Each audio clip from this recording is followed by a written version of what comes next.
Alright, I'm just gonna show off some Ducktales tricks here real fast. So here's the first one, the moon skip, which is the biggest trick in the run actually.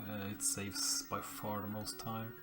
So the first part of the trick, I have a save state set up here.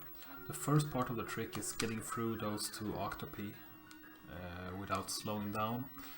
The thing you do here, you need to wiggle really fast, because this robot duck that comes after me, he only spawns when you turn left.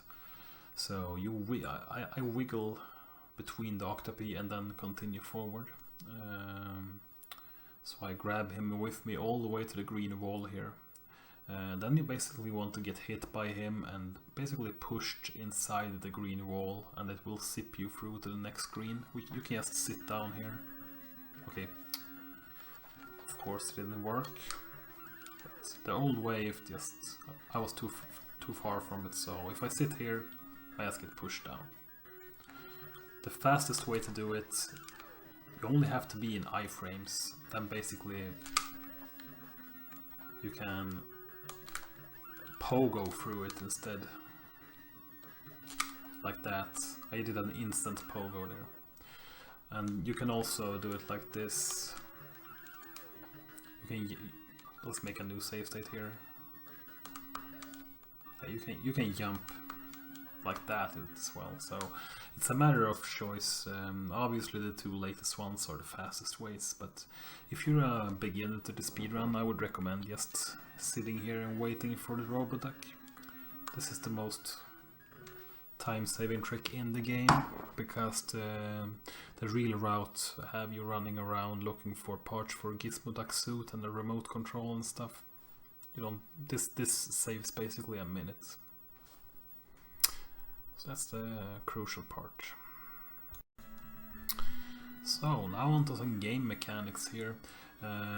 Aside from the moon skip, which is the biggest time save by far in Ducktales, we have the boss fights are the second biggest time save in the run. You have to optimize the boss fights really good to get a good time in this game. And to do that, you have to understand how the mechanics work. You're almost invincible if you only pogo vertically up and down, if you don't move horizontal at all. As long as you're in a downward motion, you are invincible to enemies. I will demonstrate what I mean in the rat fight here. Look at this, if he starts to jump now, please, jump. Look at that, he basically jumped on top of me. Let's see if we can get a different pattern.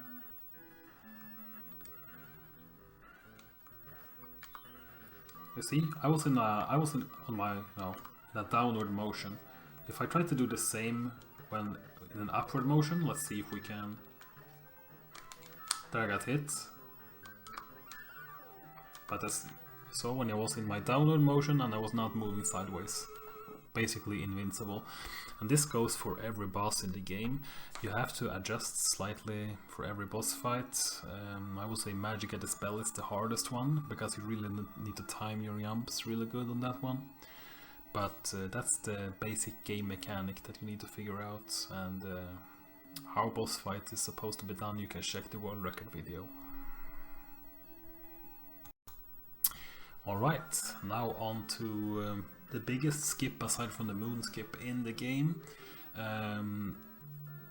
Let's just show how the original strat, I mean the intended way of doing this. You wait for this helicopter to take you across, like that. If you try to pogo across, it doesn't work. But we solved this like this. If you have to make a slight delay here.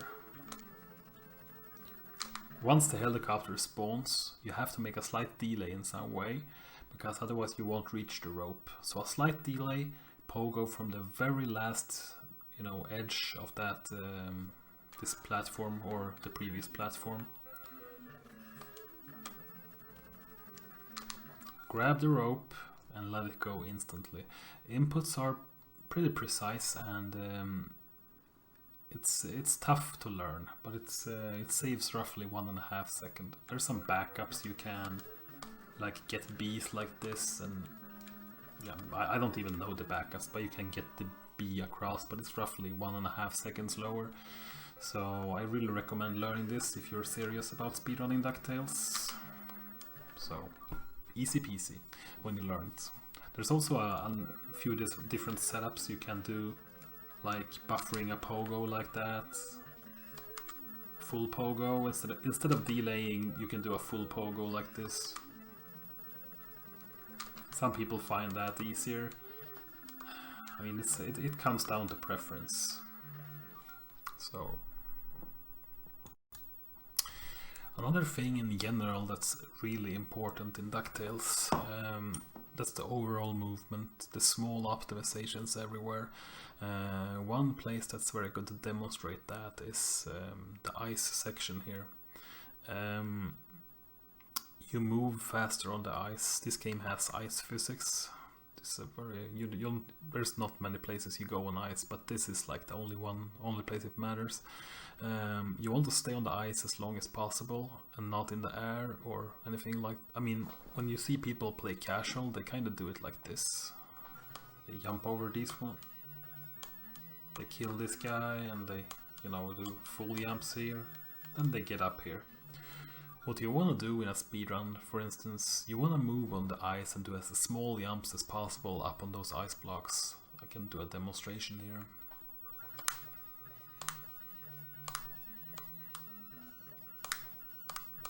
Okay, I failed the last jump there, but you get the gist of it.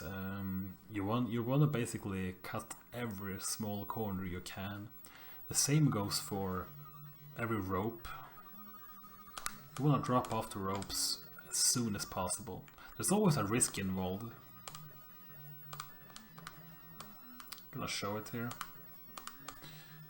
It's really hard to determine sometimes. You don't want to do it too early, because then this happens and you fall down.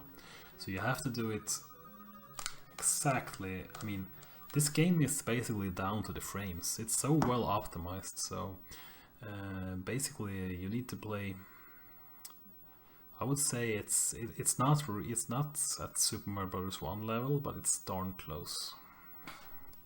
So all the small things count. Alright, so this is the last big trick in the game, aside from the moon skip, the boss fights and the movement optimization.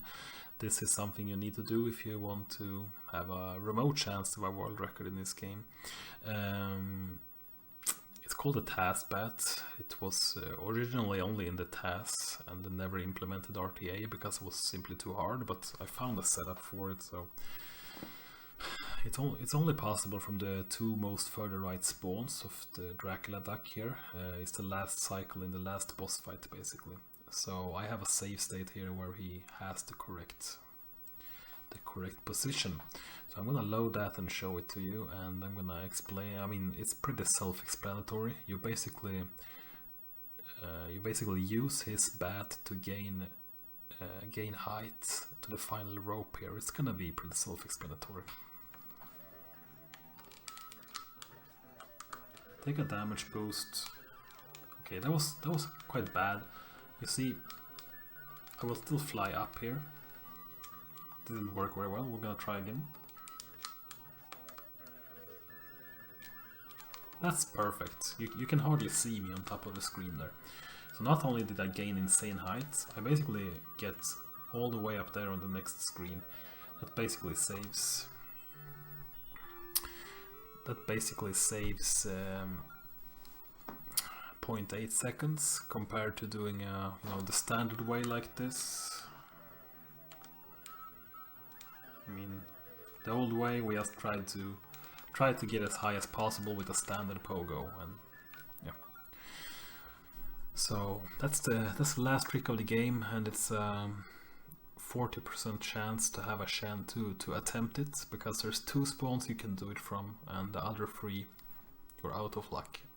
There's heavy RNG in many parts of this game when it comes to the boss fight and patterns, so you basically you need to get a good pattern and you need to execute it perfectly. So yeah, that was it, I think.